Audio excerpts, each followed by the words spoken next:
Good morning, everyone. It's Miss Royal here. I am going to read you another storybook this morning. Our book is called Duck and Goose. It makes me think about the game Duck, Duck, Goose. What about you?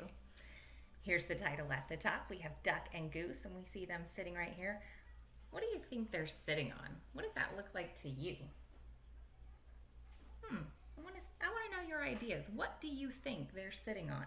This book is written and illustrated by the same person, which means the same person that wrote the words drew the pictures, and that's Tad Hills. So we have Duck and Goose. I just got confused. Here is our title page. It has the author and the illustrator. Let's get started. Duck and Goose. Oh my! What is that? Duck quacked. That's a silly question, Goose honked. It is a big egg, of course. Of course it's an egg. I know that, huffed Duck. What I mean is, where did it come from? Goose looked skyward. He looked to the river. He looked to the fields. He thought very hard. Who are you? He asked finally. I guess they don't know each other. I, said Duck, puffing out his feathered chest, am the one whose egg this is. I saw it first. Goose quickly raised one webbed foot. It's mine. I touched it first. Oops, so one saw it first, one touched it first. Hey, you should never put your dirty foot on an egg, Duck scolded. Don't you know anything about caring for eggs? I can tell he's yelling because all of the letters are uppercase. Yes, I do, Goose cried out. Stop yelling, Duck yelled, then whispered forcibly. Don't you know that you and your screaming are very likely disturbing the baby bird who is trying to take a snooze inside this egg? Goose wished Duck wasn't right. He lowered his head and whispered softly, I'm very sorry. Go ahead, go back to sleep in there. My, that's quite a beauty you have, called out Baby Bird from across the river. Thank you. It's mine, quacked Duck. Actually, it's mine, honked Goose. Thank you.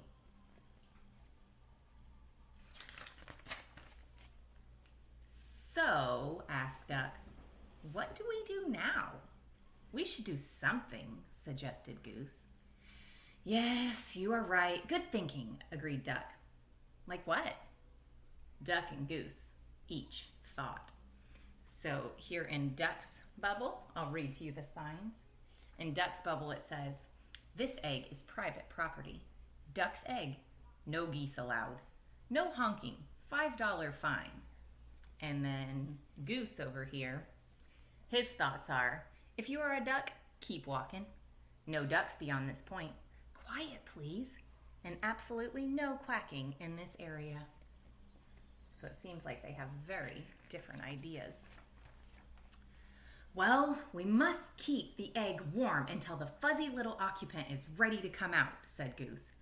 Excellent idea, exclaimed Duck. He pushed past Goose.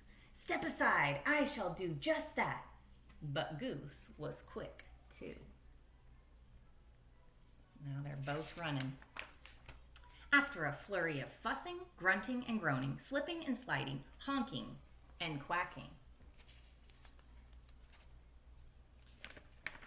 Duck and Goose found themselves back to back. Scoot over, I don't have any room, complained Duck. You are much closer to me than I am to you. Stop yelling in my ear, Goose. Shh, Goose hushed, pointing at the round thing beneath them. Yes, we must remember.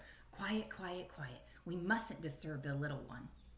And so they sat, very still and very quiet, waiting. For a long time, they waited. I've seen that picture before. Where do you remember that picture? That's right. That's our front cover. They listened to the crickets chirp and the frogs burp. I'm going to teach this baby bird to quack like a duck. Duck boasted. Well, I'm going to teach it to honk like a goose, Goose honked back. Well, I'm going to teach this baby bird to waddle, Goose added. So am I, Duck said. They heard the pitter-patter of the rain. I'm going to teach this baby bird to swim, Duck said. Me too, Goose said. To pass the time, they sniffed wildflowers in the warm sun and shared breadcrumbs while Goose taught Duck to honk. They watched the sunset in the sky, and Duck taught Goose to quack. So they're spending all this time together. Might as well do something fun, right? They counted the stars in the night sky. Let's teach our baby to fly, said Goose. Good idea, said Duck. I'm sure our baby will be a fast learner, said Duck. If it takes after you and me, I'm sure you're right, Goose agreed. Seems like they're getting along. Together they waited until... Did you feel that, Duck? Duck nodded. Yes. Did you feel that, Goose? Goose nodded. It's time. Goose, it's time! Duck squawked.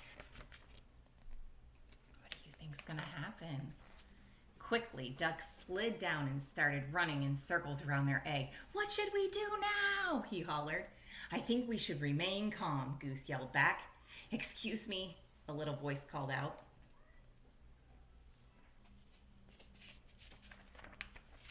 Duck stopped. In all the exciting confusion, he failed to notice the blue bird kicking their egg. Can I play too? He asked. Play? I wonder what they want to play. Play? This is no time for play, yelled Duck. This is no time for games, yelled Goose. And what's with the kicking? I was only trying to get your attention, said the little bird. Well, you got it, Duck huffed. False alarm, Goose. Back to work. Can't you see we are very busy here? Goose explained to the bluebird. This is serious business. This is perhaps the most important moment of our lives. Oh my, I am sorry, apologized the bluebird. I had no idea. I just thought that maybe I could play with your ball. It's a really nice one, she added, and then she flew away. Oh, she wants to play with their ball. Ball? Goose gulped. Did she say ball? He whispered to Duck. You know, I did have my doubts, Duck finally said. It is a bit squishier than most eggs I've seen. Yes, and I must say, I was somewhat suspicious of those big dots, Goose admitted. It may not be an egg, but it is lovely, said Duck. Oh, absolutely, Duck, Goose agreed. It's a keeper. As the crickets chirped, the frogs burped, and the grass swayed in a gentle breeze, Goose quacked and Duck honked. The ball bounced, rolled, and sometimes even flew. The end. So, I love this story because did they get along the whole story? No, they sure didn't. At the beginning, they fought over what they thought was an egg.